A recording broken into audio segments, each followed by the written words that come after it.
ഗബ്രിയും ജാസ്മിനായിട്ട് അങ്ങനെ സംസാരിക്കുന്നുണ്ട്. അപ്പൊ ടാസ്കിന്റെ കാര്യമൊക്കെ അപ്പൊ ഗബ്രി പറയുന്നുണ്ട് ജാസ്മിനോട്. കഴിഞ്ഞ ദിവസം ഫാൻസി ഡ്രസ് ഷോയിൽ അങ്ങനെ നിന്നില്ല, സാരിയൊക്കെ എടുത്ത് അടിപൊളിയായിട്ട്. ആ സംഭവം അപ്പൊ നല്ല രസമുണ്ടായിരുന്നു ചെയ്തിട്ടെന്നൊക്കെ ജാസ്മിനോട് ഗബ്രി പറയുന്നുണ്ടായിരുന്നു. എല്ലാവരും തന്നെ പിന്നെ നന്നായിട്ട് ചെയ്തു എന്നായിട്ട് പറയും. അപ്പൊ പറയും എല്ലാവരുടെയും കാര്യമൊന്നും എനിക്ക് അറിയണ്ട, എന്റെ കാര്യം പറഞ്ഞാൽ മതി എന്നൊക്കെയാണ് ജാസ്മിൻ പറയുന്നുണ്ട് ഗബ്രിയോട്.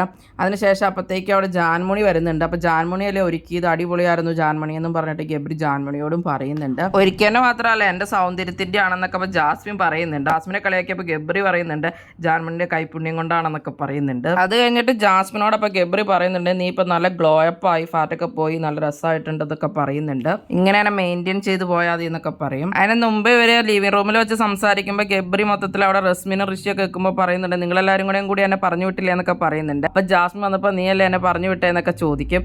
ഇനി അത് പറഞ്ഞാൽ മതി, അല്ലെങ്കിൽ തന്നെ ഞാൻ പോയത് നീ കാരണമാണെന്ന് ഇവിടെ പറയണേന്നൊക്കെ പറഞ്ഞ് ജാസ്മിൻ പറയുന്നുണ്ട്. അപ്പൊ ഗബ്രി ശരിയാന്നൊക്കെ പറയും. അങ്ങനെ ഇവർ അങ്ങോട്ടും ഇങ്ങോട്ടും കളിയാക്കി സംസാരിക്കുന്നൊക്കെ ഉണ്ടായിരുന്നു. കുറെ പരാതിയും കാര്യങ്ങളൊക്കെ എനിക്ക് പറയാനുണ്ടെന്നൊക്കെ ജാസ്മിൻ പറയുന്നുണ്ട് ഗബ്രിയോട്. അതൊക്കെയാണ് ഇപ്പൊ ലൈവിൽ നടക്കുന്നത്.